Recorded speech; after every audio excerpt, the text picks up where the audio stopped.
మిగతా వాళ్ళు అనిపించండి. అచ్చెన్నాయుడు సార్. మీరు చెప్పండి మేడం, చెప్పండి మేడం. సార్ నేను కూడా గ్రూప్ డైరెక్ట్ రిక్రూట్గా 99లో రిక్రూట్ అయ్యాను సార్.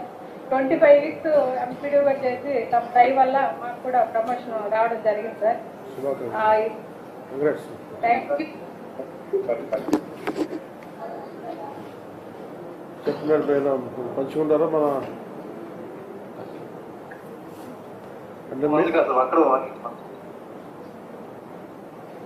అచ్చెన్నాయుడు గారు సార్ మాట్లాడతారా? అన్మ్యూట్ చేయలేదు నాది. ఇప్పుడు బాగా తమకి లైన్ లో ఉన్న ప్రతి ఒక్కరికి పేరు పేరున హృదయపూర్వకమైనటువంటి నమస్కారాలు తెలియజేస్తున్నాను.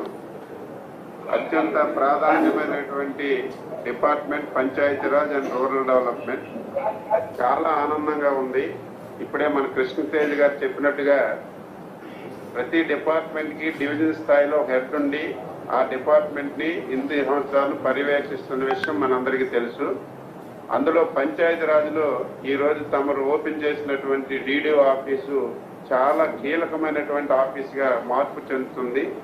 ఇంతవరకు జిల్లా హెడ్ క్వార్టర్లో ఉన్నటువంటి కలెక్టర్ ఆఫీస్కి ధీటుగా ఇది ఒక మినీ కలెక్టర్ ఆఫీసుగా తయారవుతుంది. ఎందుకంటే గ్రామీణ ప్రాంతాల్లో ఉన్నటువంటి ఇటు అభివృద్ధి కానీ సంక్షేమాన్ని కానీ క్లోజ్గా పర్యవేక్షించడానికి ఈ ఆఫీసు చాలా కీలకంగా మారుతుంది. దీంతో పాటుగా ఎన్నో సంవత్సరాల నుంచి ఈ డిపార్ట్మెంట్లో ప్రమోషన్స్ లేక ఎక్కడైతే పోస్టింగ్ పొందారో అక్కడే రిటైర్ అయినటువంటి వ్యక్తులు చాలా మంది ఉన్నారు. ఈరోజు వాళ్ళకి ప్రమోషన్స్ ఇవ్వడంతో పాటుగా వాళ్ళకి బాధ్యతలు కూడా ఇచ్చారు. ఈరోజు ఏదైతే డీడీఓ ఆఫీసులో నేను ఇప్పుడే ఓపెన్ చేశాను మా టెక్కల్లో డీడీఓ ఆఫీసు.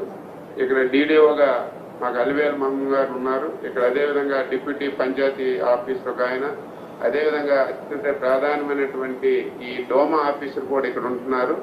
వీళ్ళ మండలాల్లో పర్యవేక్షించి ఇంకా ప్రజలకి అతి దగ్గరగా సేవలు అందించడానికి ఈ కార్యాలయం చాలా ఉపయోగపడుతుంది.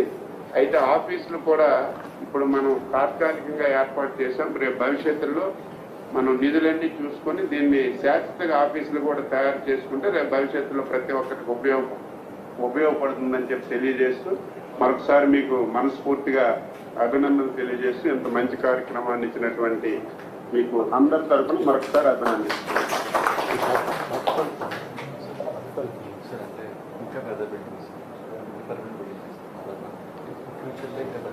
అలాగే మన ఏఎస్ఆర్ జిల్లా నుంచి పాడేరు డివిజన్ నుంచి జయప్రకాష్ గారు. పాడేరు సార్ నమస్కారం సార్. పాడేరు డీడీఓ మాట్లాడుతున్నాను sir. Jayaprakash, my name is Jayaprakash sir. Jayaprakash నమస్కారం. అంటే మెయిన్ మీకు కలెక్టరేట్ తెలిసే ఉండే సుమిత్ కుమార్ గారు. అలాగే నేను అన్నది మన నా ఇక్కడ చిత్తూరు జిల్లాలో ఉన్నారు. ఆయన గతంలో దినేష్ గారు అలా ఇప్పుడు ఏఎస్ఆర్లో పనిచేశారు కదా. అంటే మెయిన్ ఈ మా మన్రేగా పథకం ద్వారా ఈయన దాదాపు 10,000 నుంచి ఒక టర్మ్లో ఇంకా మనం వచ్చిన తర్వాత 7,000 ఎకరాలు 17,000 ఎకరాలు ఆయన గంజాయి సాగుని అరికట్టగలిగారు ఆయన. సో నేను అందుకనే పాడేరుని ప్రత్యేకంగా ఎంచుకున్నాను. అలాగే జాతీయ ఉపాధి హామీ పథకం కింద వాళ్ళకి ఎక్కువ ప్లాంటేషన్స్ ఇవ్వడానికి ఒకసారి మీ దృష్టి కూడా పట్టుకొద్దామని. అలాగే సార్ సబ్మిషన్ సార్ దినేష్ గారు సుమిత్ గారి ఇనిషియేటివ్ కంటిన్యూ చేస్తూ ఈ టుక్ to 25,000 acres. 30,000 acres challenge only Paderu. 35,000. 35,000 in నాకు సుమిత్ గారు ఆయన ఇందులో చెప్పారు. ఆయన 17,000 మీరు దాన్ని ఎక్కడ పట్టుకెళ్ళారు? 35,000. I wish officers could compete like this. It's amazing. My heartfelt congratulations to you for continuing it and taking it to another level. So అలాగే అంటే ముందు కూడా ఈ పాడేరులో ఈ జాతీయ ఉపాధి హామీ పథకాన్ని వాడుకొని అక్కడ పండ్ల తోటలకి అంటే సోషల్ ఇష్యూస్ కావచ్చు, ఫైనాన్షియల్ ఇష్యూస్ కావచ్చు, వాళ్ళు జనరల్గా గంజాయికి వెళ్తారు. అందుకని ఈ ఆఫీసుల ద్వారా జాతీయ ఉపాధి హామీ పథకం దీన్ని వాళ్ళు మరింత చేరువుకు పట్టుకెళ్తారని నేను మిమ్మల్ని అభ్యర్థిస్తాను. Thank you sir. Thank you. If you want add anything please.